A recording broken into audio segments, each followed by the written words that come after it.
So, good morning to all of you. All the students, kindly write your name and roll number for your attendance.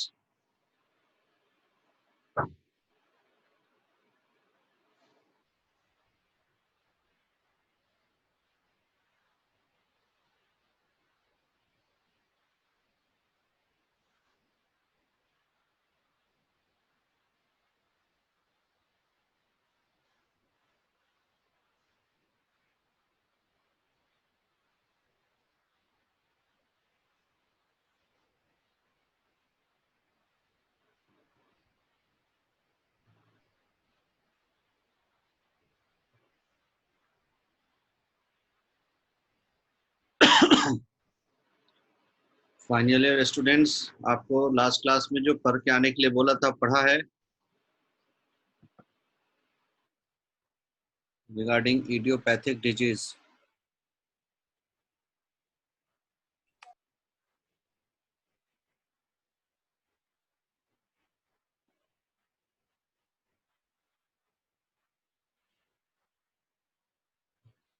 हाँ जी, final year.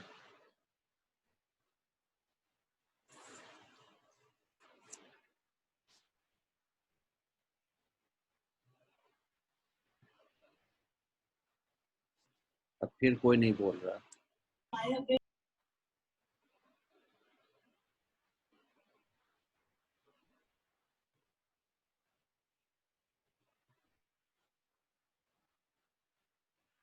Archie Srivastava, are you there?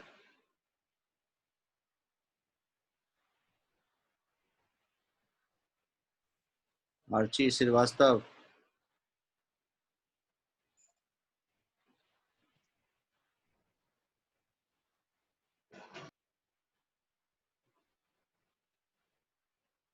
Archie मेरी आवाज सुन रही हो?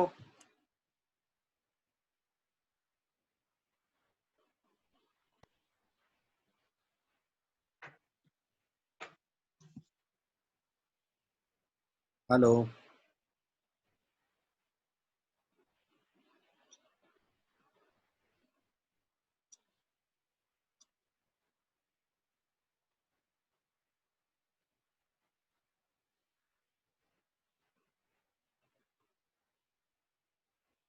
आशुतोष,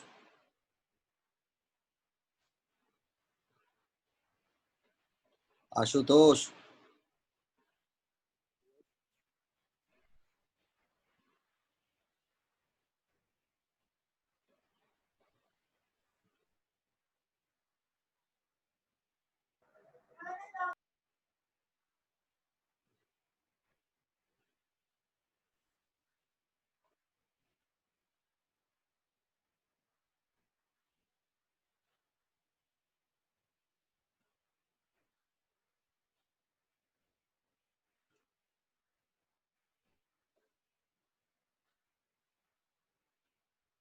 आशुतोष, आवाज सुनाई दे रही है?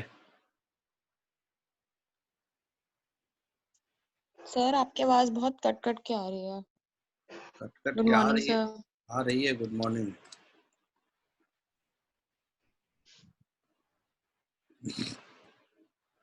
इडियोपैथिक डिजीज के बारे में पढ़ा है लास्ट क्लास में जो हमने पूछा था? यस सर, पढ़ा था। क्या बताओगे उसके बारे में? सर इसमें यही होता है कि जो कॉज होता है वो अननोन होता है। सो उस मतलब जिन डिजीजेस में हमारा जो कॉज है वो अननोन है, उसको हम बोलते हैं इडियोपैथिक डिजीजेस। उसका हमारे होम्योपैथिक ट्रीटमेंट में क्या इम्पोर्टेंस है?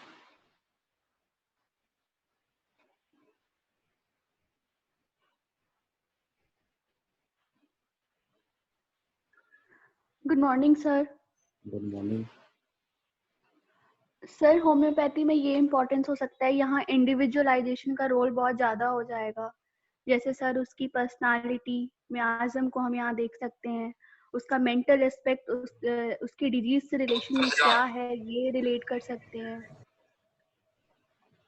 और सर जैसे हम लोग यहाँ डिस्पोजिशन देखते हैं तो ये देख सकते हैं और होम्योपैथिकली बहुत अच्छे से क्योर कर सकते हैं।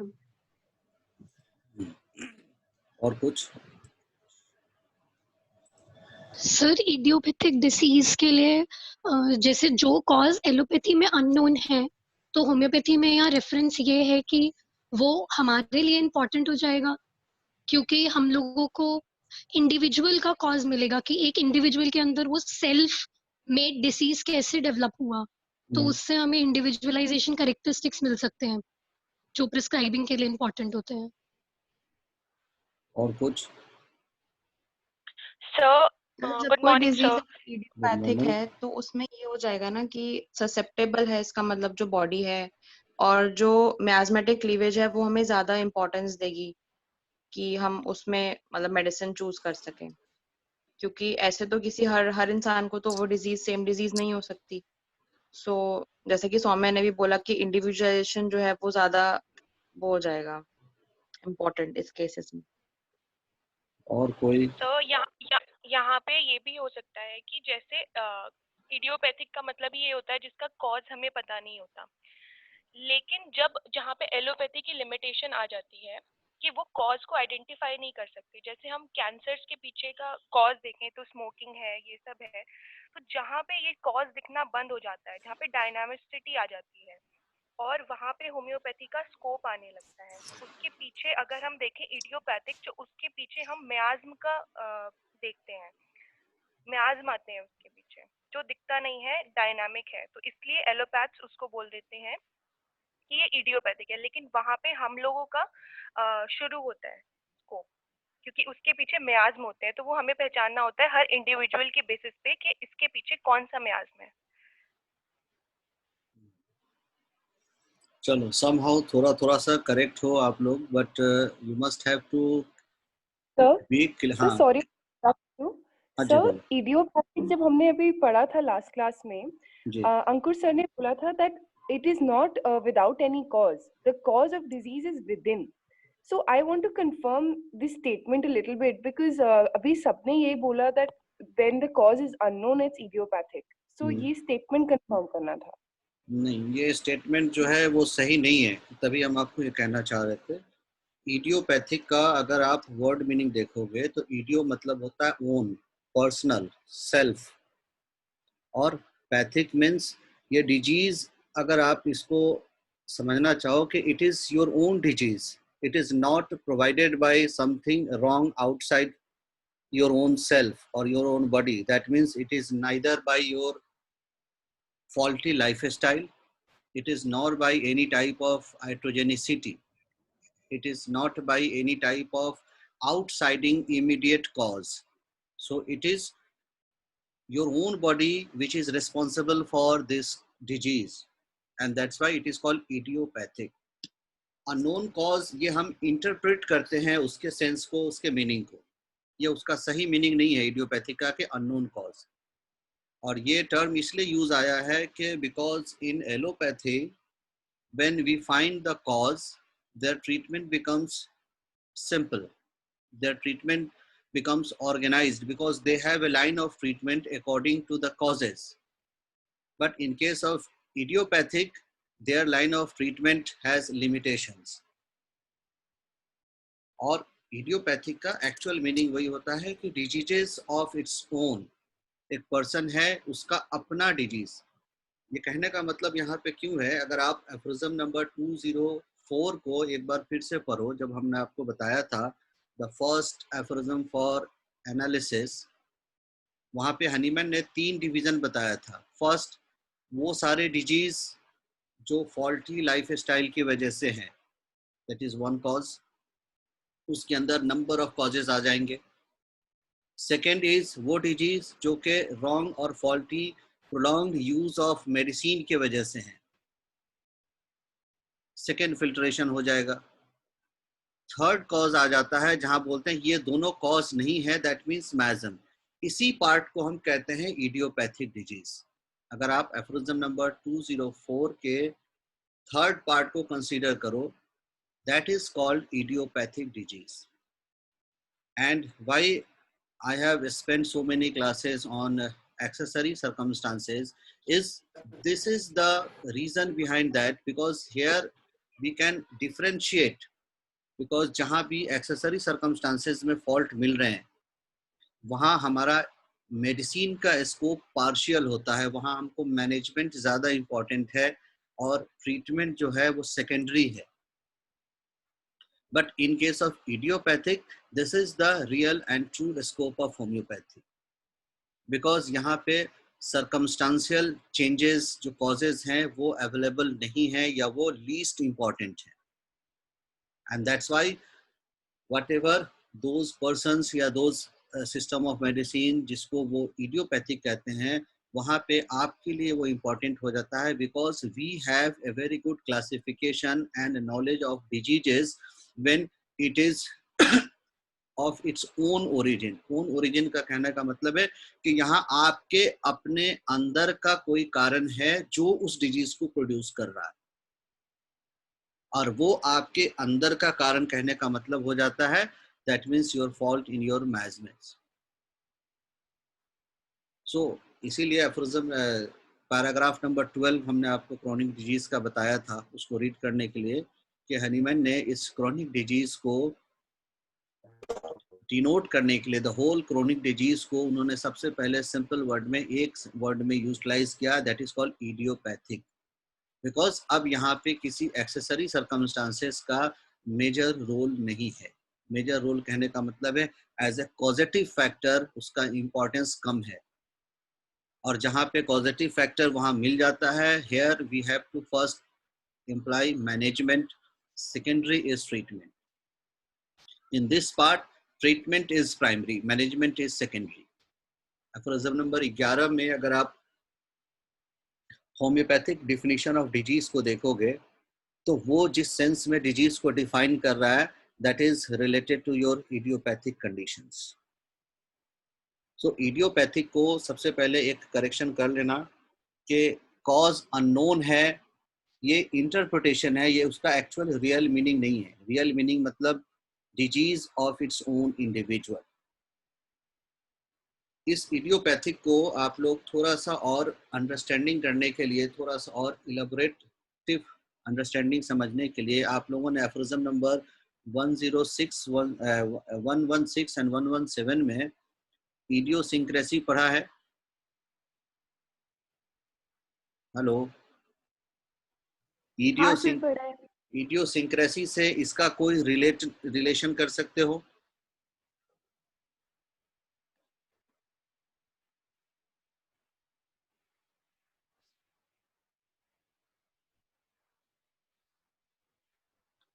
तान्या, आप जो पूछ रहे थे वो क्लियर है, आपको हुआ?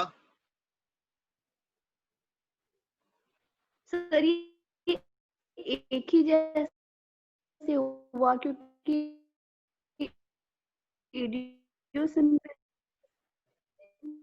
बिल्कुल क्लियर है. इनफैक्ट रिलेशन ये इडियोसिंक्रेसी का. नहीं, पहले जो आपने पूछा था वो क्लियर हुआ आपको? आपने यस सर. हाँ, इडियोसिंक्रेसी से क्या रिलेट कर सकते हो इसको, और what is your understanding of idiosyncrasy?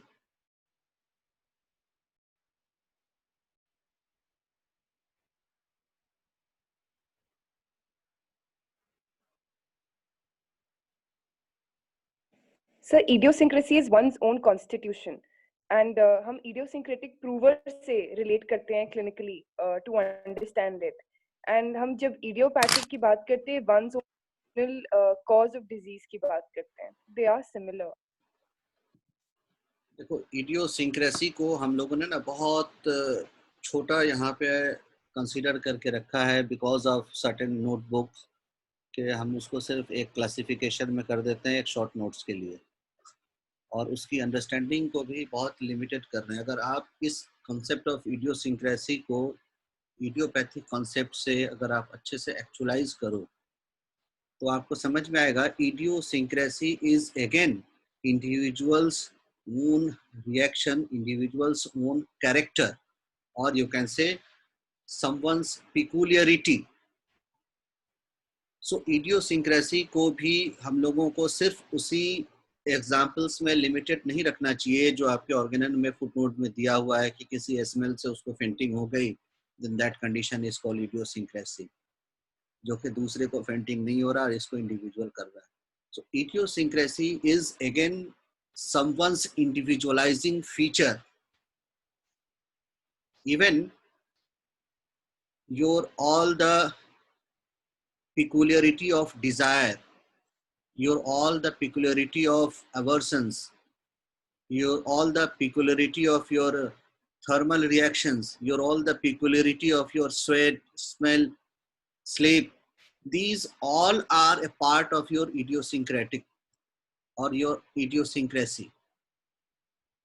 हम इडियोसिंक्रेटिक इंडिविजुअल वहाँ पे हाईलाइटेड कर देते हैं अगर वहाँ पे इसमें से कोई एक फेनोमेना जो कि डिजीज पार्ट नहीं है बट वो पिक्युलरिटी बहुत प्रोमिनेंट हो जाता है जो कि आपके एफोरिज्म्स में 116 117 में दिया हुआ है.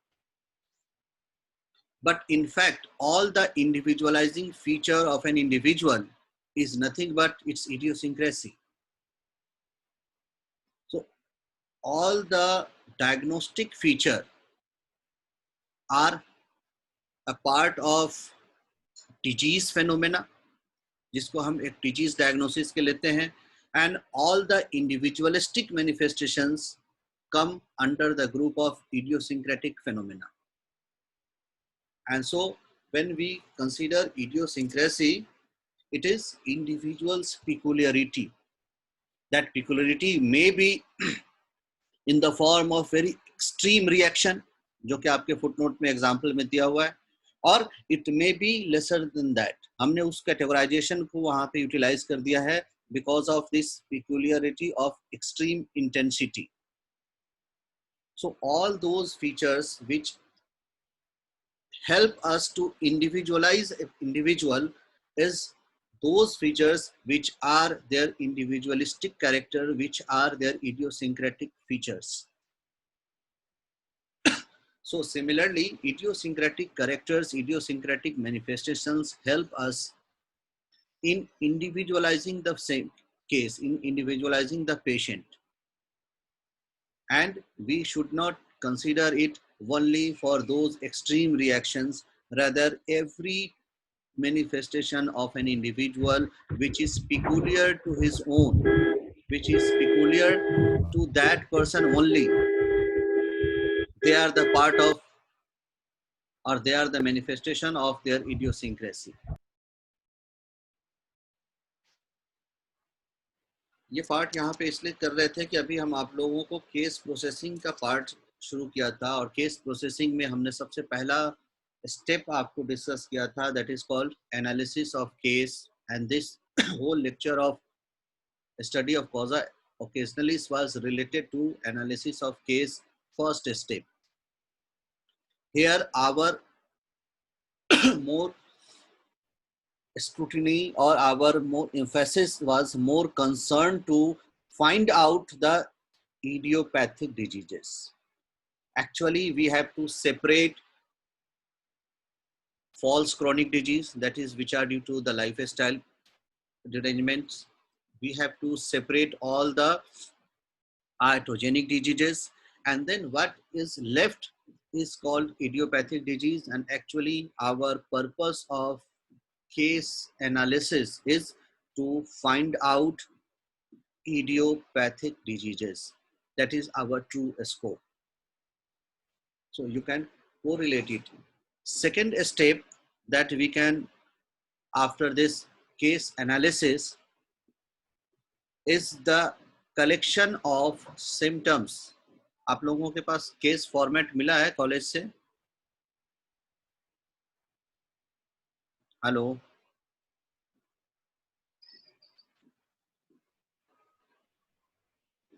केस राइटिंग कर रहे हो? केस फॉर्मेट मिला है कॉलेज से? नो सर, इस बार के लिए कुछ भी नहीं है, लास्ट ईयर का ही है.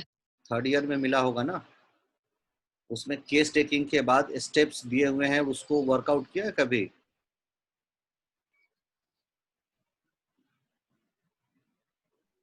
Sir analysis evaluation, analysis evaluation इसके बाद आएगा, उसी के लिए पूछ रहे हैं. एनालिसिस और इवैल्यूएशन उसके बाद आएगा. पहला स्टेप हुआ आपका analysis of case. Analysis of case में आप क्या करोगे? आपने फिल्टर किया तो जो चीज़ों को हटा दिया वो अलग हो गया, जो बच गया उसको क्या करोगे? That is called collection of symptoms of the case, that is called the collection of your true symptoms, जिसको आप एक बार फिर एफरोजम नंबर 7 है अगर आप, तो वहां जाके देखो, जब कहता है कि in diseases where no manifest exciting और maintaining cause has to be removed, तो ये जिस कलेक्शन ऑफ सिम्टम्स की बात कर रहा है, दैट मीन्स जहाँ पे ऑलरेडी फिल्टरेशन हो चुका है, that's why there is no need for removal of either of the causa occasionalis.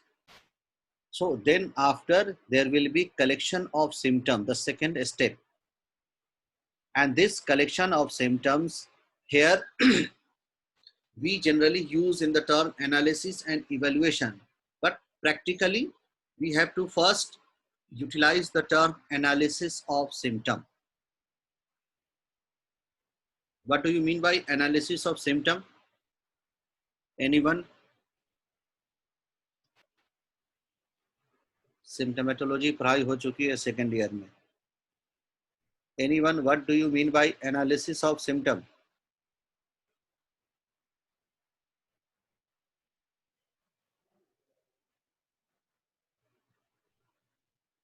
Sir qualitative symptoms को हम लोग निकालते हैं, कॉमन और अनकॉमन को ये तो डिफरेंशिएट हो गया, करते ये हैं. तो आपके एनालिसिस ऑफ केस में हो गया. अब आपके पास सब क्वालिटेटिव ही बचा है. अब इसको क्या करोगे further? What is the meaning of analysis of symptom?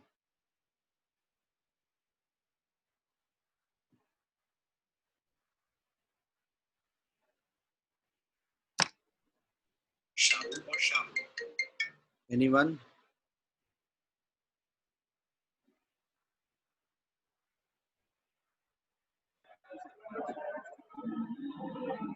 Second year, third year सबने अपने केस टेकिंग किया है, केस फाइल बनाया है. एनालिसिस किसको बोलते हैं? सर जिसमें फिजिकल मेंटल्स को अलग करते हैं. एक पार्ट हुआ, और कुछ?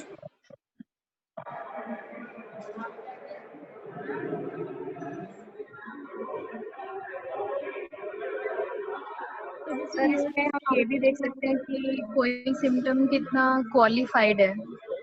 क्वालिफाइड का मतलब है कि हमारे लिए जो इम्पोर्टेंट है वो सिम्टम, यानी कि it's not related to the disease pathology. कि मेरे लिए होम्योपैथिक प्रिस्क्रिप्शन अगर मैं कर रही हूँ, जैसे हम बोल रहे हैं कि जो उसके एक्सेसरी सर्कमस्टेंसेस है ना, जो मेरे लिए अनकॉमन हो, जो मेरे लिए पेक्यूलियर हो.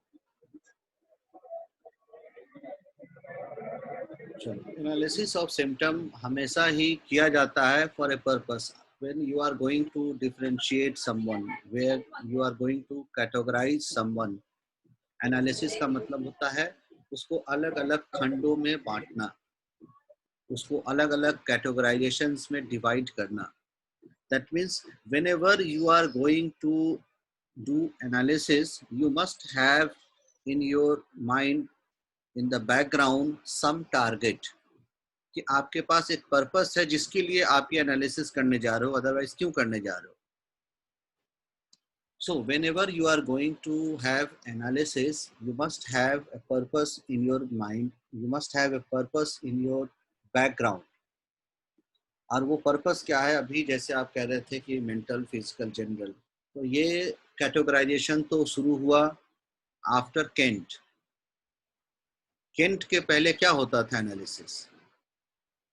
एनीवन? ये 3 डिवीजन में, 4 डिवीजन में जो आप सिम्टम को बांटते हो, फिजिकल, जनरल, पार्टिकुलर, कॉमन, ये after Kent. Before Kent what was the role of analysis?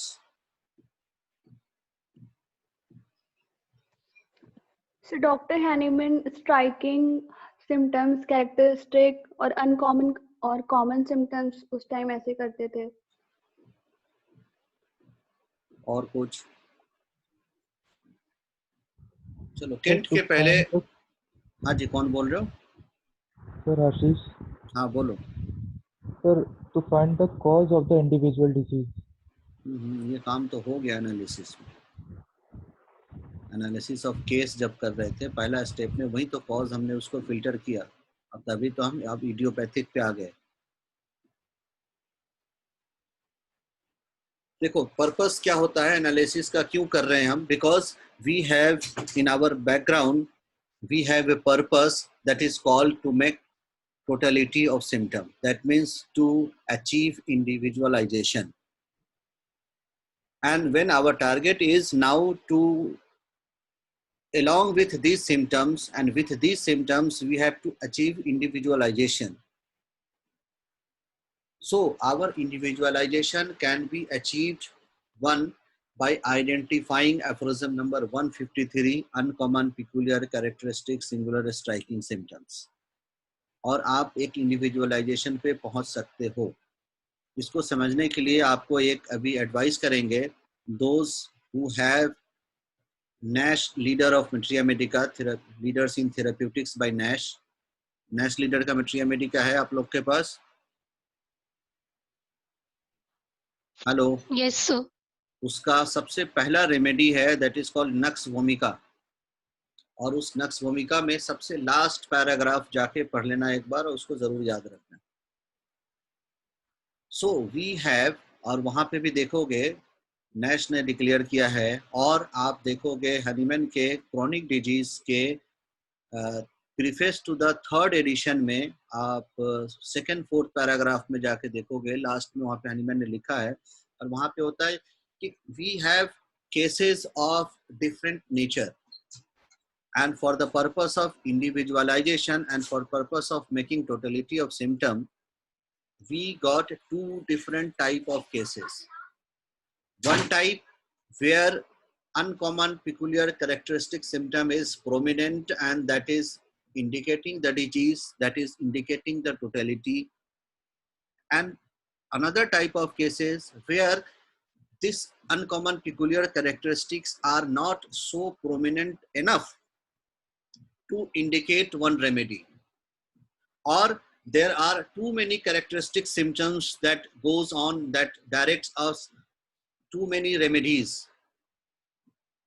So in दो डिवीजन को practically face किया जाता था, and one is where totality is indicative by 153, or where totality is not indicative. When totality is not indicated, there comes the role of repertorization, जिसको वहां पे देखोगे Nash ने लिखा है टॉट असेंबल, Nash leader materia medica first remedy, sorry nux vomica first remedy, और उसका लास्ट पैराग्राफ पढ़ के देखो। So before Kent, when we have to repertorize, when we have to use the taught assemble method, तो वहां पे उसके लिए एक मेथड था जिसमें आपको एनालिसिस ऑफ सिम्टम करना जरूरी था, और वो एनालिसिस ऑफ सिम्टम क्या था? That is the Boenninghausen's method of analysis. So basically we have 2 directions for analysis of symptom. One direction is according to Boning-Hussain Honeyman's method. Next direction is according to Kentanian method.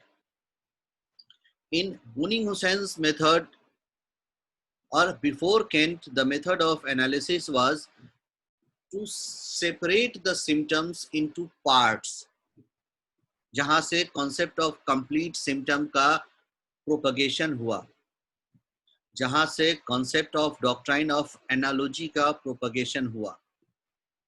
और वो parts में क्या था कि we have to separate the all symptoms into location, into sensation and complaints, into modality, and lastly as concomitant. So अगर suppose case analysis करने के बाद जो सिम्टम बचा, उसको एनालिसिस ऑफ सिम्टम करने के लिए we have 2 directions, either we have to go according to Boning-Hussein's method, or we have to go according to Kentanian method.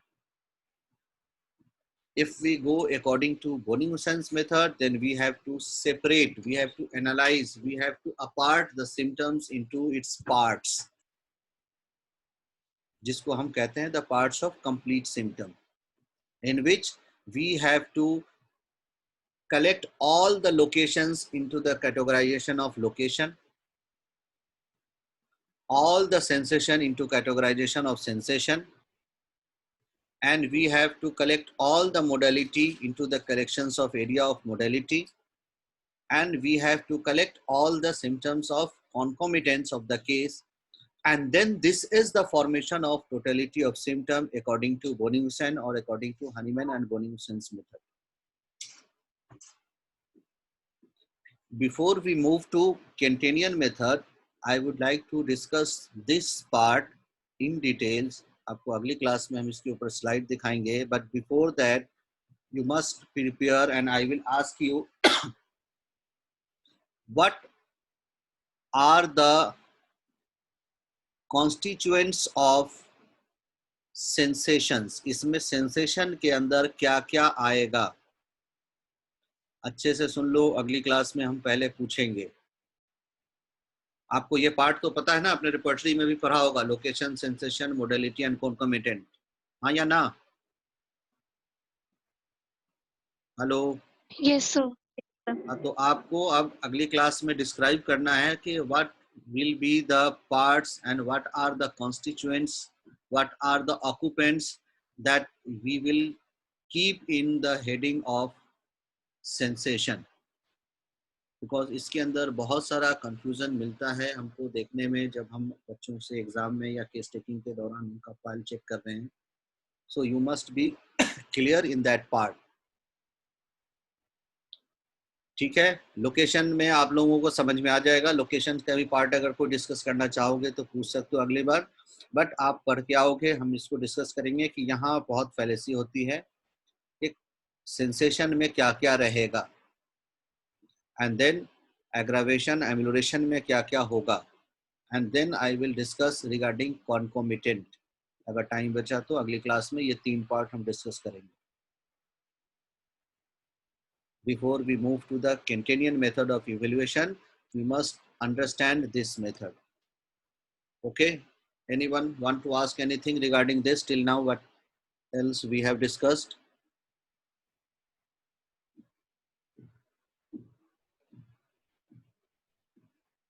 अभी तक में कुछ पूछना है किसी को?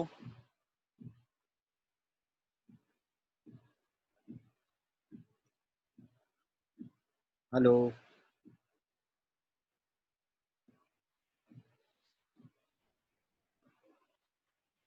इडियोसिंक्रेसी का जो रिलेशन की हम बात कर रहे थे, उसमें यही होता है कि दोनों ही पेशेंट को इंडिविजुअलाइज करने के लिए काम आता है.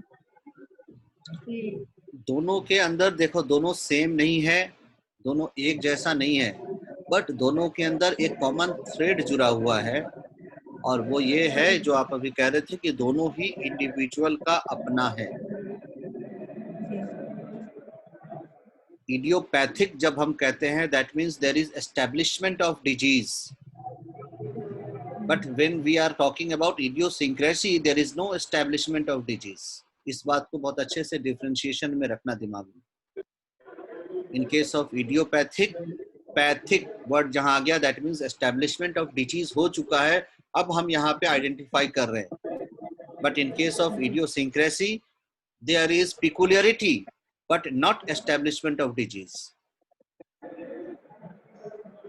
So one is the part of health and one is the part of disease. Idiosyncrasy is a part of health, but idiopathic is a part of sickness. और कुछ?